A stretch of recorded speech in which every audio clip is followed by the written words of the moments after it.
Hello, viewers. It is another exciting edition of the Unfiltered podcast.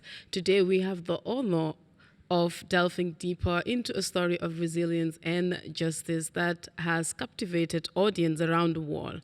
Joining us today is Jihad, Puymbroecks, a courageous activist whose journey serves as a testament to the human spirit in the face of digital persecution. Jihad's unwavering commitment to anti-racism and social justice made her a target of vicious smear campaigns orchestrated through digital platforms. Her advocacy for marginalized communities led to the relentless harassment and defamation, yet she stood firm in the face of adversity. Today, we have the opportunity to hear directly from Jihad about her experiences and the broader implications of her story, from confronting digital authoritarianism to championing empowerment in Belgium. Her insights shed light on the progressing issues facing our society, including, or mostly in Belgium, where she lives. Thank you, Jihad, for joining us, for sharing your story with us, or with the world, and perhaps for the first time among the first international media houses that you were talking to. Your bravery actually inspires us all to strive for a future where justice, for the first time, where justice and empowerment prevail over oppression. Stay tuned on the Unfiltered podcast. My name is Nyima Jadama. Welcome to this podcast. Jihad, welcome once again. And thank you for joining us. I'll just say a bit about your biography. Jihad is a resilient activist born and raised in Brussels, Belgium, who has become a prominent figure in the fight against digital oppression. She has always been passionate about social justice and equality. Her advocacy for marginalized communities, particularly Muslims and Palestinians, has earned her both admiration and scrutiny. Jihad's journey took a challenging turn when she became the target of vicious smear campaigns and online harassment. Jihad, as I said, once again, thank you for joining us. You have now become like a limelight, right, when it comes to discussions on anti-racism and, of course, online racism. How did this target started, and how did this whole issue actually started? Yeah, so thank you for the invitation. It all started in 2018, so almost 6 years ago, when I told on social media that I will work for the Flemish public broadcast, so in the media. And when I mentioned it on Twitter that I will be working there, I got attacked by an extreme right youngster movement in Belgium who attacked me online on social media, and it became an online hate racist campaign where they tried to fire me at my job, but also were very digging into my history and what are the things that I already tweeted when I was a very young activist. So it actually started 6 years ago, and now we are fast forward to 2024, and luckily there came a court case because the media in Belgium found out how this extreme right movement works. So Schild en Vrienden is the movement who attacked me, and it looked like it was not a coincidence that they attacked me. So they had an anonymous Discord group with like 500 youngsters, white boys, who discussed a lot of things, how they want to destroy minorities in Belgium who are very ambitious and have a career in Belgium, how they can destroy them. But it is in these anonymous Discord groups you can find a lot of hate, online hate, hate towards minorities, hate towards Black people, Jewish people. So it was very vicious to see how they worked anonymously in this Discord group, and that was also the case when they started a court case against them, because it was not something that will be done, but without following action. It's quite interesting, actually, the person who actually spearheaded this far-right youth movement in Belgium is actually a parliamentarian, right, and a lawyer himself. Why do you think that you should be a target by somebody, I mean, a very influential person in the society? Yeah, so it was very disturbing to see that when in 2018 they discovered this anonymous Discord group and they made a documentary about it. Immediately after the documentary, they started a course, juridical justice research. But the next year, he became a member of the parliament. So he got elected to become a member of the parliament. And that's something very, it's not surprisingly, because if you see the society, it gets more vicious and extreme right, and people find it normal to talk racism and give racism a commentary.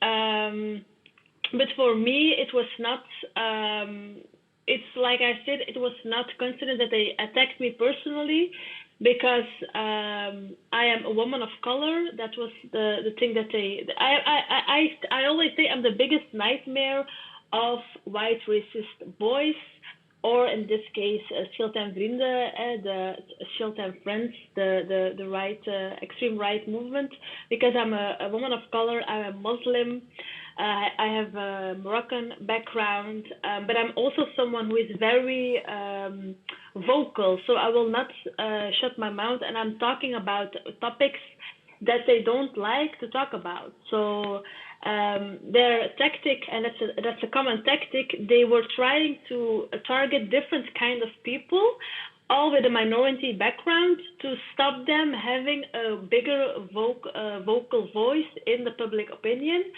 So eventually, when they attacked me, at the same time they got results, because I stopped talking and have my voice in the public opinion, because I became also scared in the way how they attacked me. But it's a tactic that is very common. I am not the first one who got attacked. There are different people in Belgium who got attacked. For example, also a black woman who was the first one in Belgium who talked about racism in Belgium. She also got attacked and also almost got fired at her job. So it was something that they tried to do in different ways and tactics. And I am the one. I am one example who also tried to get my rights back and fight them in court.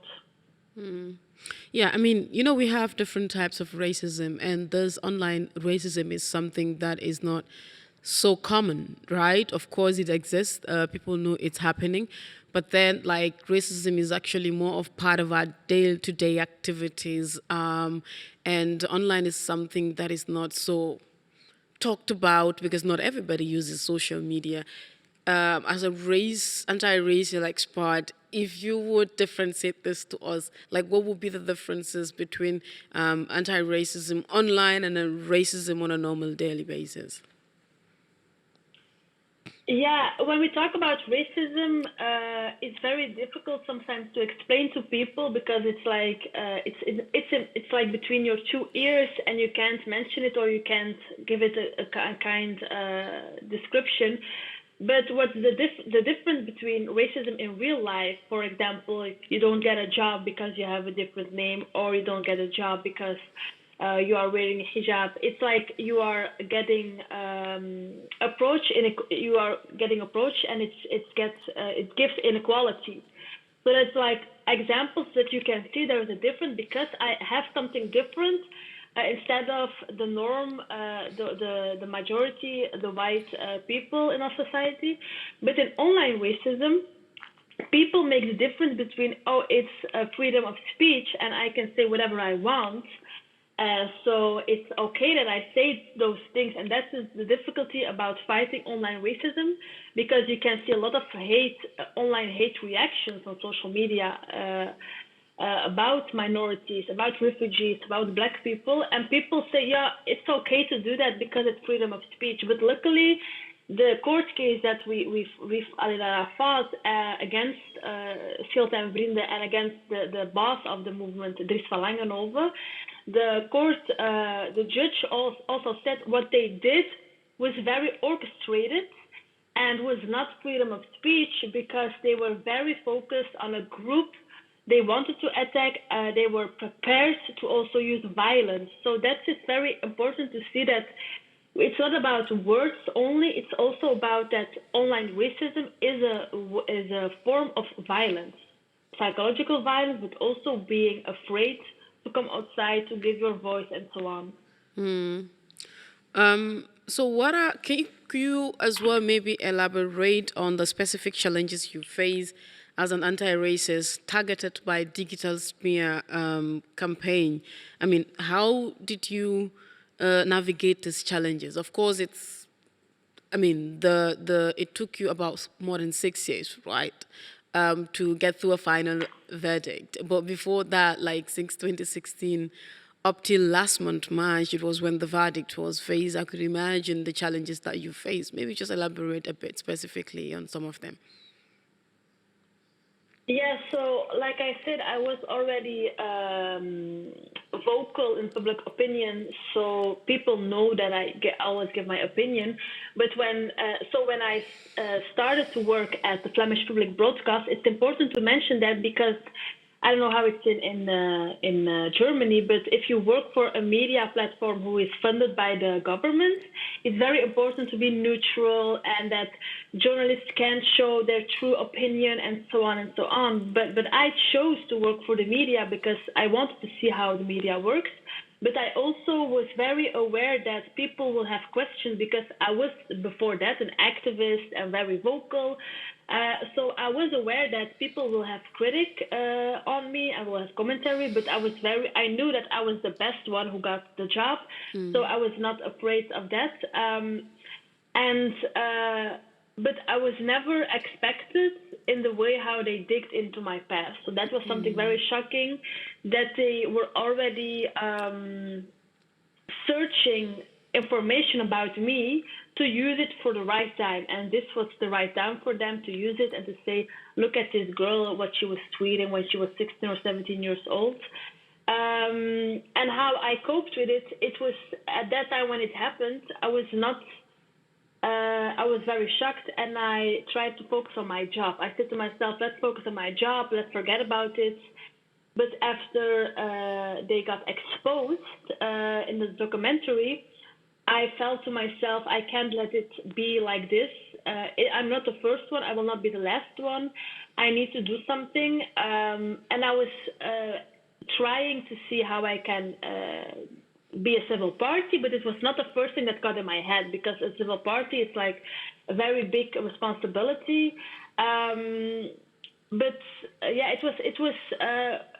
I think after the documentary, for me, the backlash then came into my head like, shit, what happened to me? It was something very scary, and now I need to fight against it.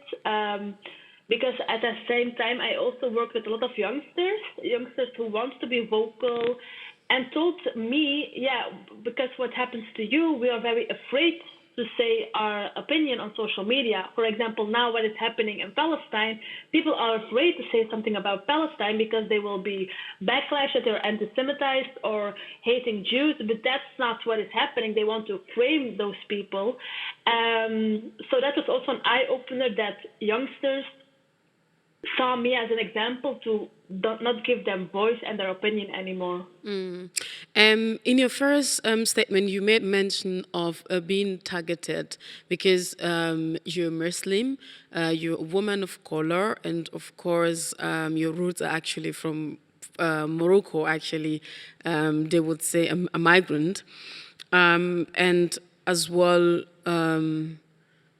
because maybe your relation to the media house that you worked for and your stand for Palestine as well. So it is a combination of so many different things that actually made you stand out in the whole of Belgium to attack you, and that it goes up to this stage actually.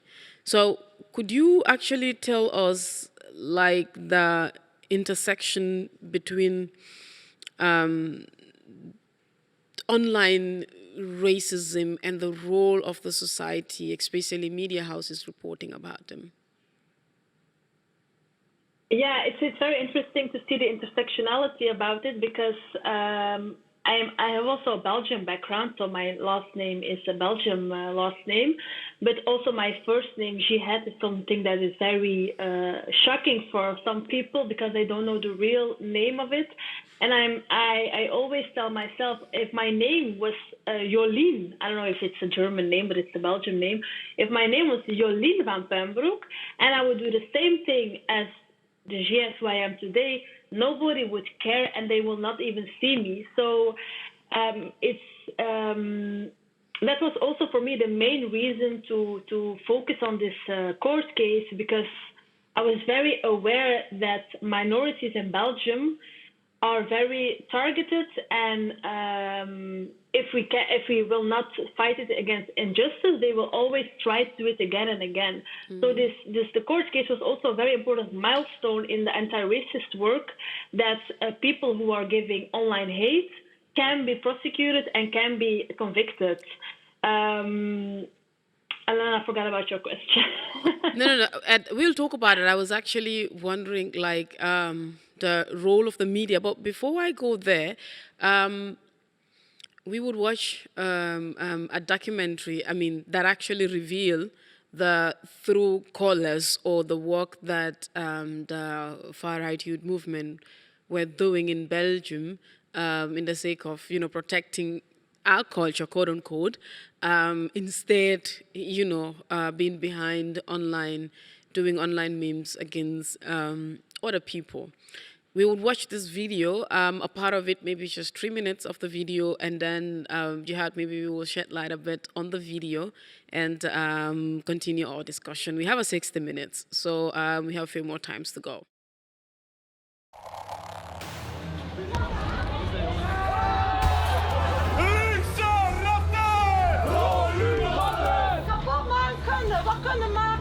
Movements focused on identity are gaining popularity in Europe.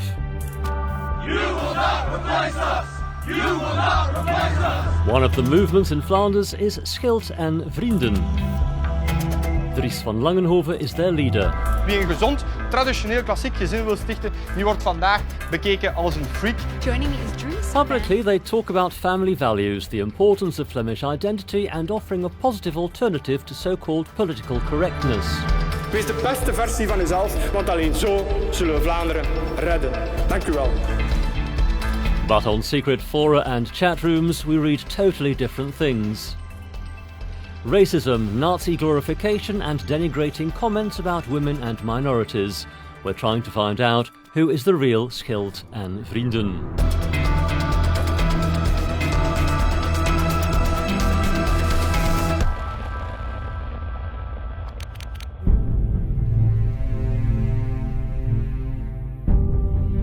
About a year ago, this video pops up in many timelines on Facebook. Our curiosity is piqued. It's a video compilation of attacks and protests around the world. A demonstration gone wild in Brussels.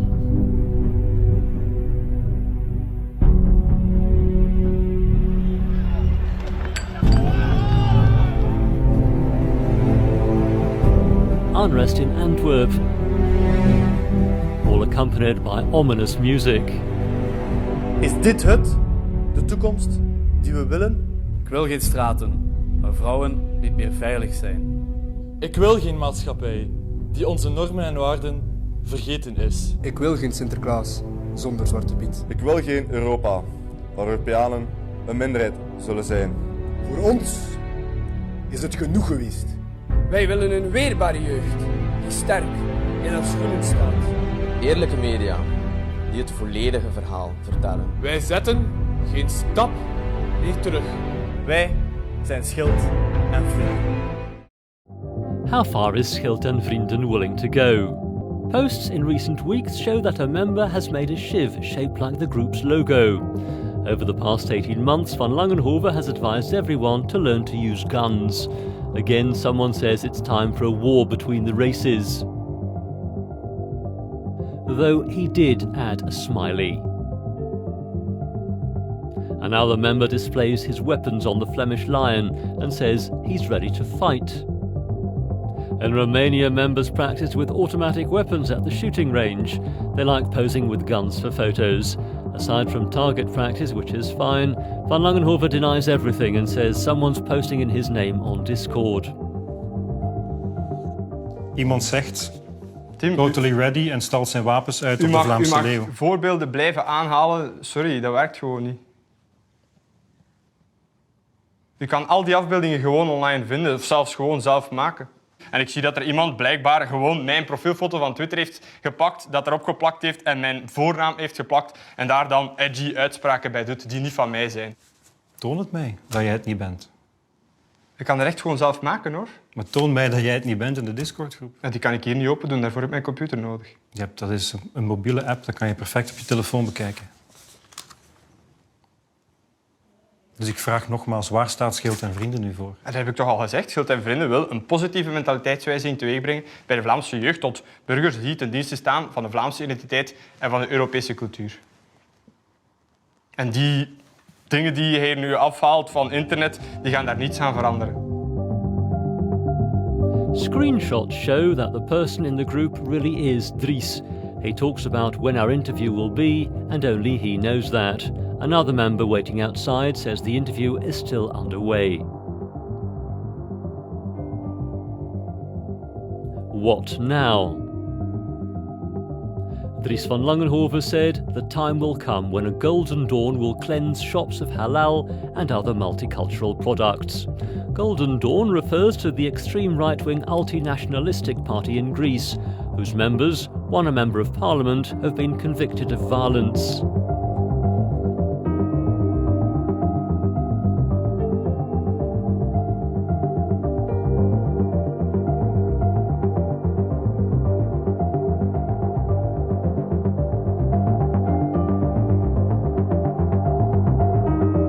Who is Schild en Vrienden really?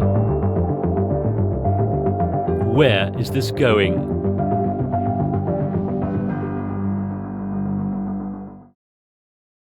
We've just watched the video and we've seen the main man himself, Van Langenhoven, that actually lead this group.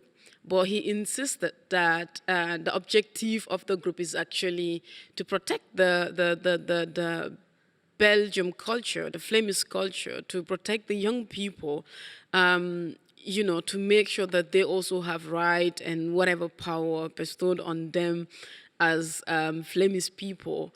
And he insisted that, he was not the one tweeting, even though, according to research, was found out that he was actually the one behind. Did you ever get the opportunity to actually meet him live, maybe in court, because you guys have been to several court sittings? Did you ever get the opportunity to talk to him and maybe ask him why? Why you? No, luckily I never saw his face, so that's a win for me. I won and I never saw him, so I'm very happy for that. He came one time to the court, but then I was enjoying my honeymoon, so it was very important to get myself on the first place and not the court case.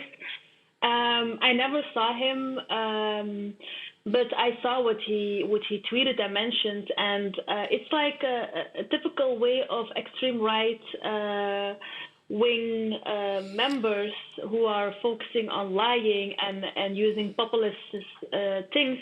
Because at that time he didn't admit that it was him, but then the court case got the evidence. It was obviously it was him who was the boss of the Discord group and mentioned people to dig in history of different kind of minorities. But at this point he never admitted. But for me it's not important that he will still be a liar and a narcissist, but he got convicted, and that's for me the most important thing. He got convicted for online hate, for racism, for even using weapons, because he was selling pepper spray, And that's for me the important thing, that the judge and our law system got him convicted for the anti-racist law, and even also for I don't know how you say it in Dutch or in Deutsch, for anti-Semitism. Anti-Semitism, yeah. So that was also something he got convicted for, because there were also there was also another civil party. So I was not the only person who was civil party. There was another person who was also civil party, because his parents were in a concentration camp, and for him it was like an emotional thing that he wanted to get also Dries van Langenhoven convicted, because when he saw the documentary, he got very shocked about the things that they were telling about Jews in the concentration camp. And luckily also he won, and Dries van Langenhoven got convicted for these laws. Yeah, but it's actually quite interesting during the process of the court proceedings. I mean, in the first 2 years, you were actually asked or fined to pay like 8,000 euros. That was quite interesting. I mean, this was before the verdict was announced. Like, no one knows how the things were going. Do you still somehow lose hope that, okay, why am I paying 8,000 euros? Why was the reason for this? And then you made a second thought on this, that let me just give up, I'm not doing this further, the court is not fair, I'm just this migrant person who would not really get a case against a parliamentarian, for that matter, a very strong one. Yeah, so it took me a lot of mental labor and to get where I got the result. I never expected at the end that I could win this court case. I was like, okay, let him just got convicted, and maybe for me, I will not get acknowledged that I wanted for the rights that I wanted to acknowledge for what they did to me. But in general, let him be convicted. But luckily, even the judge mentioned my name. He mentioned my name and said even the psychological violence against me. So for me, it was a closure that I really needed. But that happens a lot. Like you said, I had to pay the people Dries van Langenhoven, but there were also other members who got convicted. Because it's very justice talk, but it's also to mention how the justice system is not made for victims or targets or minorities, because you have to know how the system works. So, and also Dries van Langenhoven was a parliament member, because he was a member of the parliament. The judge, the lower court, in Belgium said he was protected because he was a member of the parliament, so I couldn't follow him in the court system. But then I found it, and I went to a second course. But because I lost in the lower court, I had to pay them because I lost. So then I had to pay 8,000 euros, because every member had part of that number of money. Why was it? Because they, in the law system, they say, yeah, you wanted to fight against this decision, so they had to prepare the lawyers to be there and so on and so on. So you have to pay for it because you lost. But at that time, I already wanted to give up, because I was like, okay, that's the biggest mindfuck ever. I am the victim and the target, and I need to pay them. But luckily, I was very surrounded with civil society organizations and anti-racist activists who started to fund me fundraising. So in less than 24 hours, I got the money. And from there on, the media, but also Dries van Langenhoven, were aware, okay, she has a lot of people around her, because in less than 24 hours, she got the money. So she has also society around her who supports her. So for me, it was also a motivation to go on, because a lot of people were supporting me. And the other times, I never felt that support, because I was still doing this on my own. So yeah, it's like something negative, of course, because I had to pay it. But at that time, it also gave me strength to go forward because I had the support that I needed to get where I want to have the results. Looking backward actually, and forward to what actually happened in regards to the verdict, how is the justice system in Belgium? Yeah, I mean, so you were the have to first know, person. At that time, there were different kinds of court cases in the media who were very centered in the media of coverage. So there was like my court case against Rit van Langenhoven and anti-racism, but at the same time there was also another court case about a black student who got killed by a student organization with white boys who have very rich parents, and he got killed because I don't know if it's in Germany, but you have student organizations. If you want to become a member of that organization, you need to do some things, and those things got him killed. So this court case also was at the same time frame, and eventually the members of that student organization got convicted, but never had a prison or had to pay something. So it was very a shock to see how, especially for me as an anti-racist person, but also as a woman of color, it was very shocking to see that justice and our court system doesn't protect minorities, because he got killed, and even these members, because they have rich parents, couldn't be convicted, or didn't have. They were convicted, but they didn't have the right conviction. And then my court case happened, and then Rit van Langenhoven got convicted for racism, got 1 year of prison.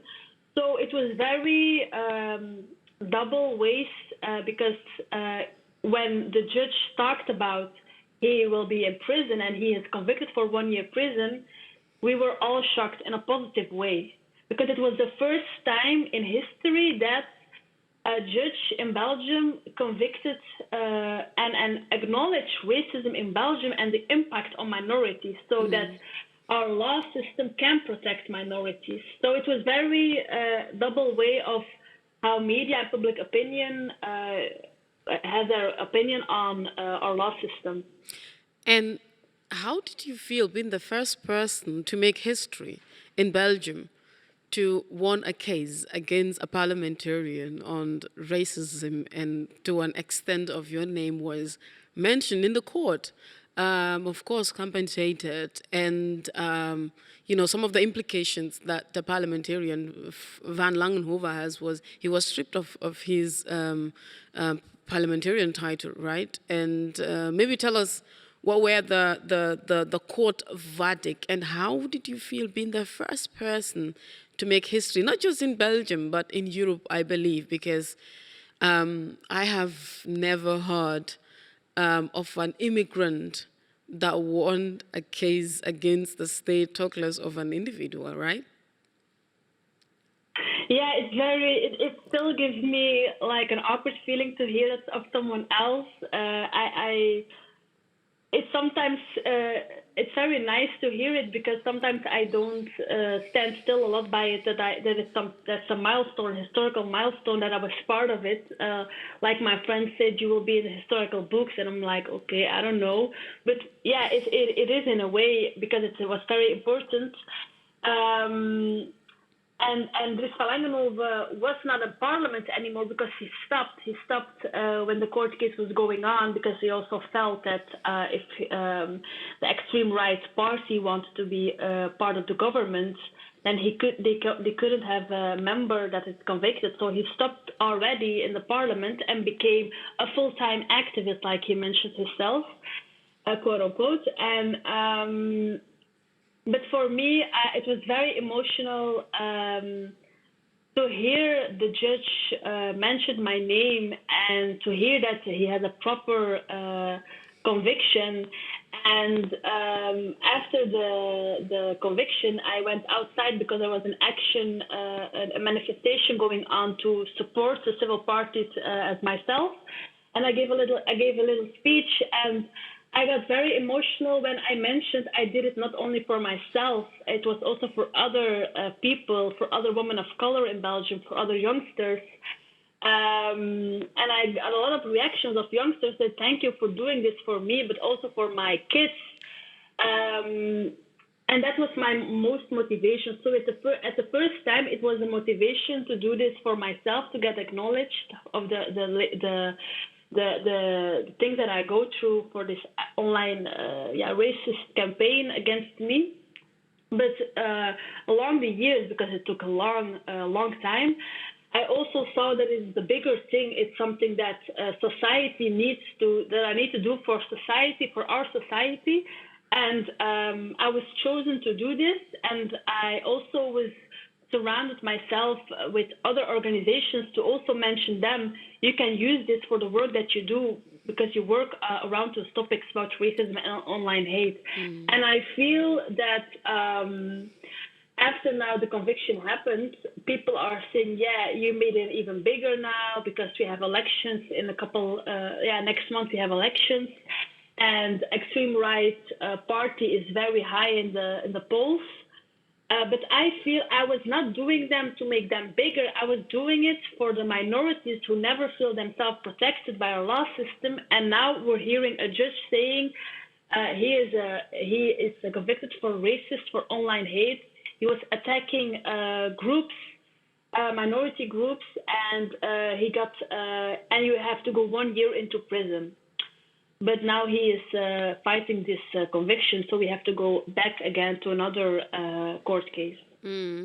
But don't you think you were privileged to won this case because, yes, you are an immigrant, but you were born in Belgium and your last name is Belgisch, and perhaps the support that you have compared to a black person, a black Muslim person, or maybe with a veil like me, who might unfortunately go through such an incident. Do you think the verdict of the court would be as neutral as it was in your case? Or we were talking about a different scenario? There would be no history made. Yeah, that's like a very difficult question because I don't know how the end result will be. But I don't feel myself privileged because like I said, if my name was Jolien, nobody would care, even if I would do the same. So they got attacked. They attacked me for these minority identity things of me, of myself as a person. Where the things that I feel privileged, I was already someone who got a lot of network connections in civil society. So I could ask them to help me, to show me the way in how our law system works.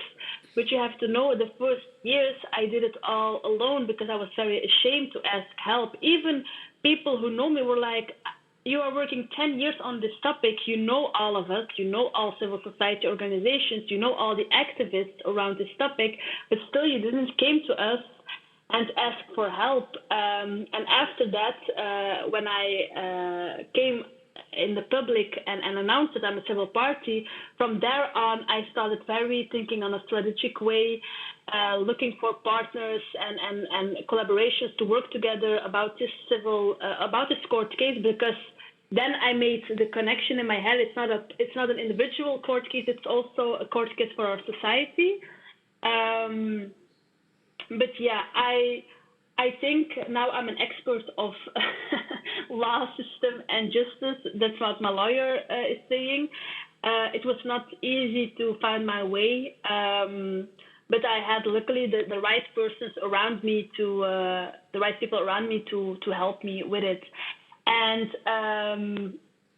like I said, I was shocked because the judge mentioned my name, because all that time I felt ignored by the law system, because I had to pay 8,000 euros, because there was a lot of things that were happening in the court when I was there. I was always there. I was always there, and I felt like, also the media was ignoring my story. So that was something interesting to say. Also, the media was ignoring my story because I felt it was easy for them to talk about hate and anti-Semitism, but it was not easy for them to talk about racism. That's also something very interesting to see, that I never give also interviews in the media because I felt that they did a good coverage about the court case. You just made mention of like the media ignoring your story. However, the documentary was started by a journalist. Now, we say the role of journalists and media in actually exposing the truth behind the smear campaign that was actually launched against you somehow was crucial.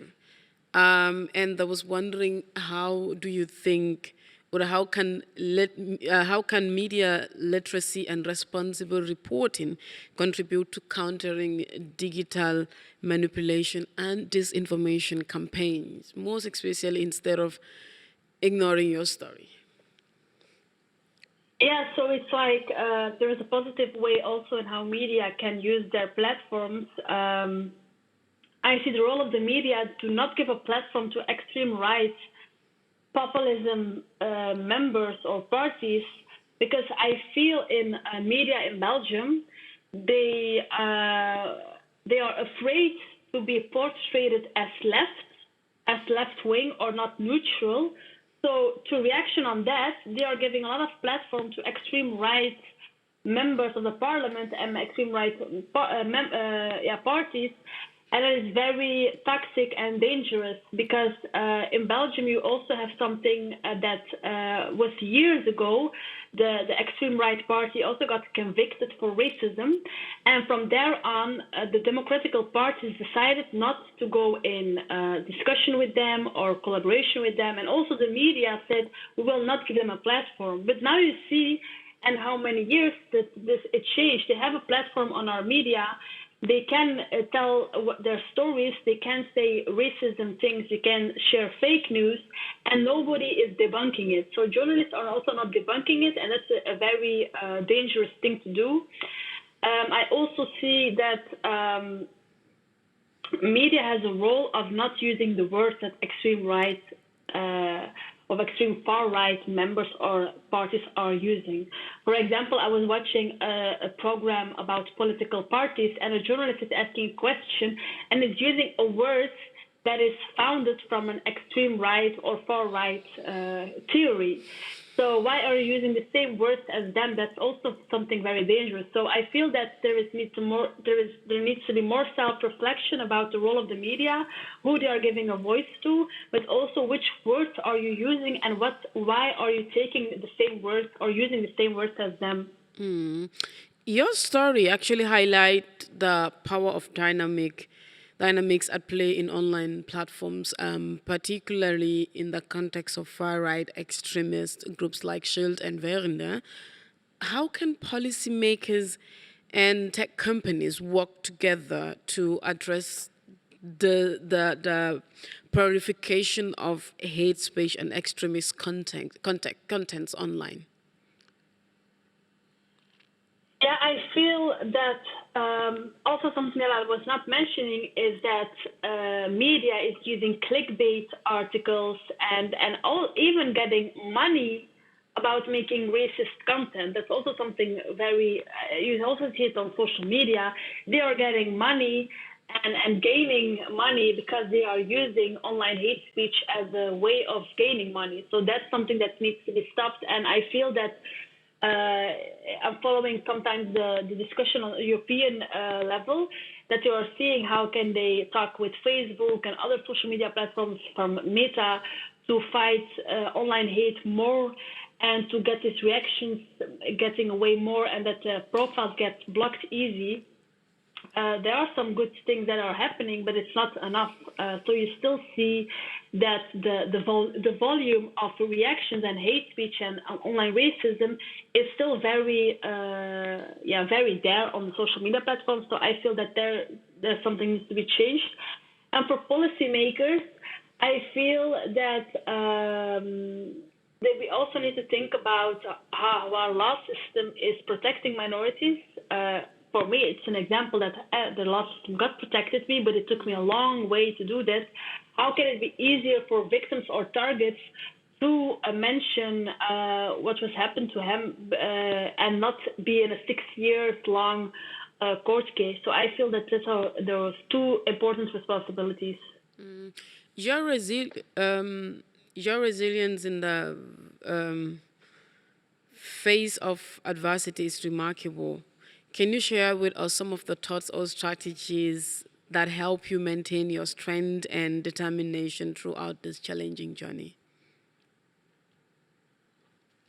Yeah, one of the most important strategies that I had was I am an expert in racism, and I am very attached to anti-racist civil societies. But what the work that I was doing in court case was also something important for other minorities in our society. So one of my strategies was also work with women movements, with Jewish movements, with movements of LGBTQIA+, to work together because we were all targeted by far right. And for me, that's the most important thing. Even now we have elections and far right is very big in the polls. I feel that working on racism is not only a responsibility of people of color and black people, it's a responsibility of even white people to fight against it, but also to see how we all got attacked and targeted by it. Because Schild en Vrienden and Dries van Langenhoven attacked also Jewish people, attacked women, because they were very focusing on the face of how a woman should be, and also attacking now a lot of LGBTQIA+ movements. So I feel that the strength was also there to work together, that they can never ignore us, because we are with a lot. We are not a minority, as in we are with a lot of people who are fighting against it. Another strategy that was also important for me is using my own platforms or particular platforms that I felt I can tell my whole story. Because I already worked in the media, I felt not discouraged. I felt discouraged to work with them because they asked also a lot for interviews or to share my story. But I felt that they will use they will not tell my whole story or just a little bit. So I worked with platforms, for example, a podcast platform was very popular in Belgium that say, zwijgen is geen optie, so silence is not an option. That's the name of the podcast. And that was the first place that I told my whole story. So for me, it's very interesting to see, for example, the podcast that you are making or the program that you are also making. It's very important that we have a platform and can we use our voice in a way that we want it and also feel comfortable and trusted to do it. You made mention of partnership, that the media and other civil society organizations and activists on anti-racism should actually work together. What specific would you highlight that you think this area is really important that we work together to combat online racism, not just online racism, but racism in general, and not just in Belgium, but in Europe as well? I feel that if you see in Europe, you have this far right wing movements who are getting a lot of popularity, and I feel how our society is changing, that people feel comfortable to say racist shit. I say it like that, to feel comfortable to say it, and nobody is address them and say stop saying those racist things. I feel that we need to work more about not only the structural level and to change how inequality is in our society, but also in the connection between people, in your workplace, at your family.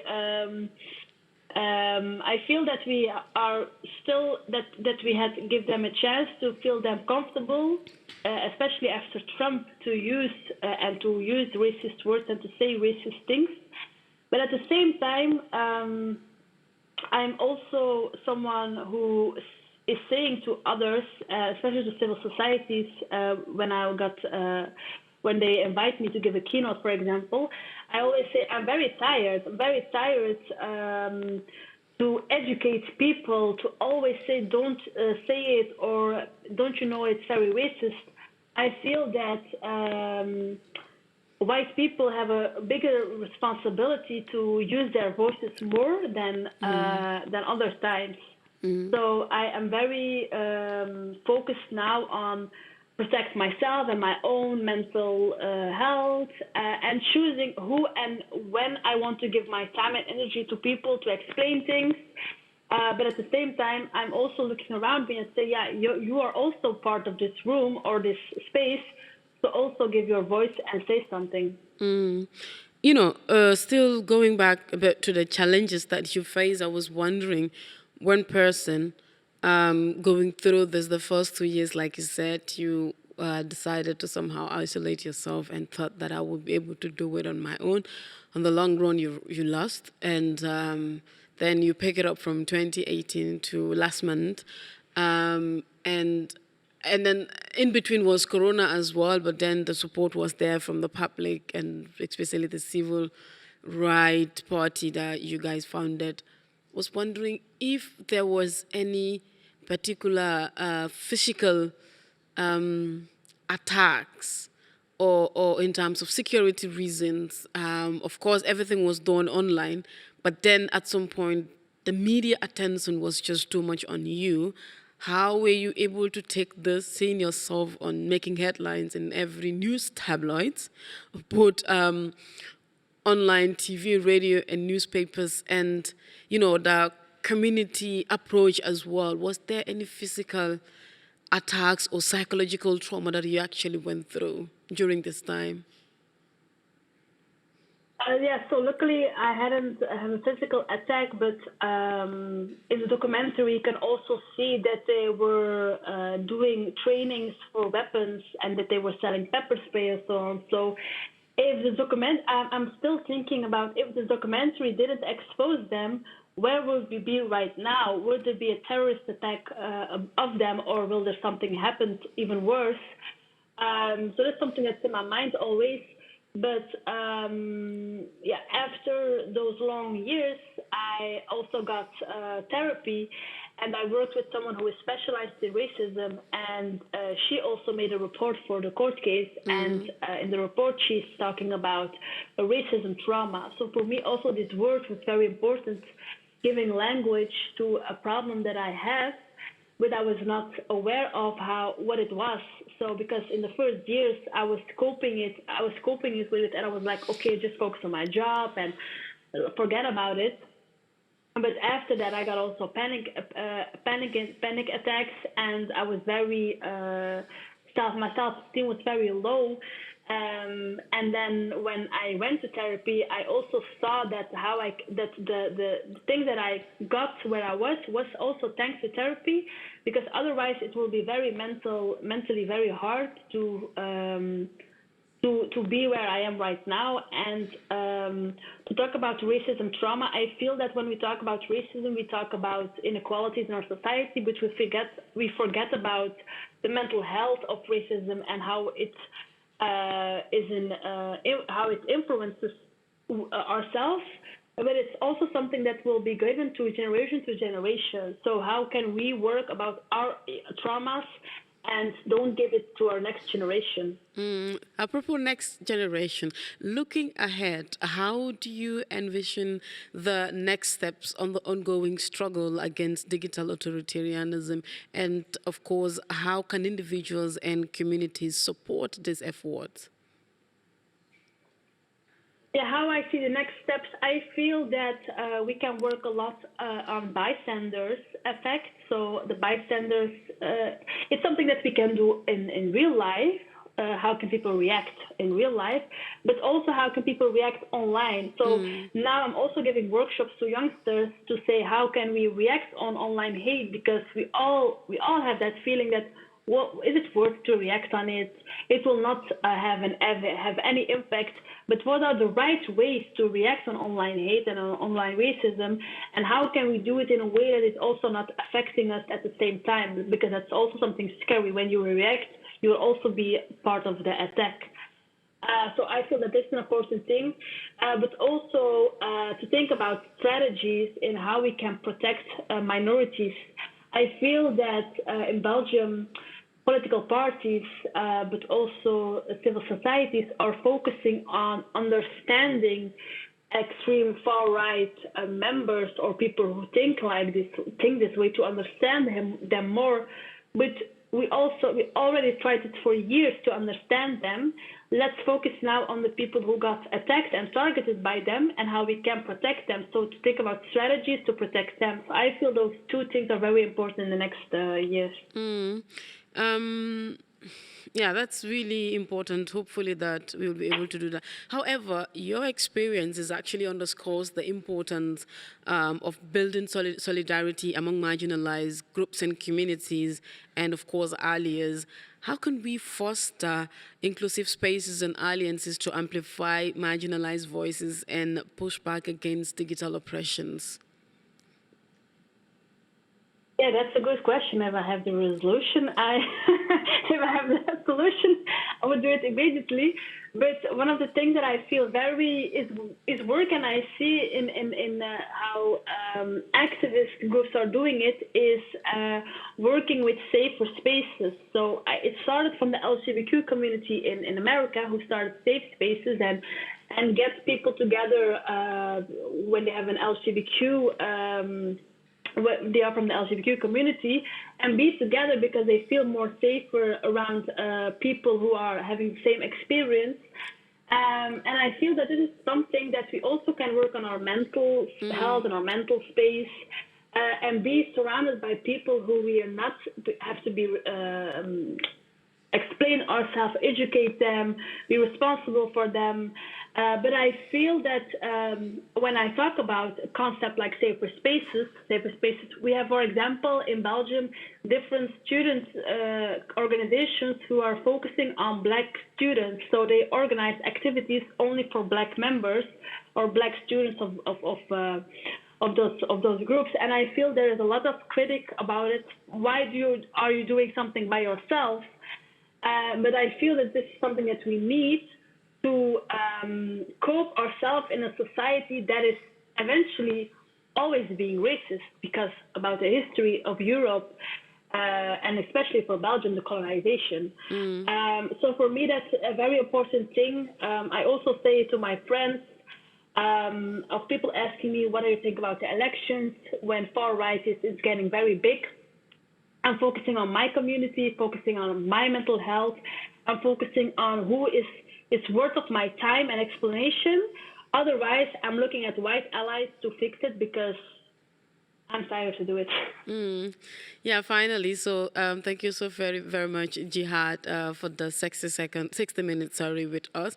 It has been very interesting and insightful. We will actually cut it here. But before we go, viewers, today's podcast with Jihad, Van Puymbroecks has set light on the urgent need to confront digital oppression and champion empowerment in the face of adversity. Jihad's story, as you have heard, listened to, is a powerful reminder of the resilience of human spirit and the profound impact of standing firm against injustice. As we conclude on our today's discussion, let us reflect on the broader implications of Jihad's journey. Her bravery in the face of relentless online harassment serves as an inspiration to us all, including myself, reminding us of the importance of defending truth, integrity, and human dignity in the digital age. Thank you once again, Jihad, for sharing your story with us and for your unwavering commitment to justice. And may your courage continue to inspire others to join the fight against digital oppression and racism in general. And to our viewers, thank you for tuning in. Stay with us as we continue to explore pressing issues facing our society and work towards a future where justice and empowerment prevail. It's a goodbye from me. That's all we have for you on the Unfiltered podcast. My name is Nyima Jadama. Until I come your way next, it's a goodbye from me.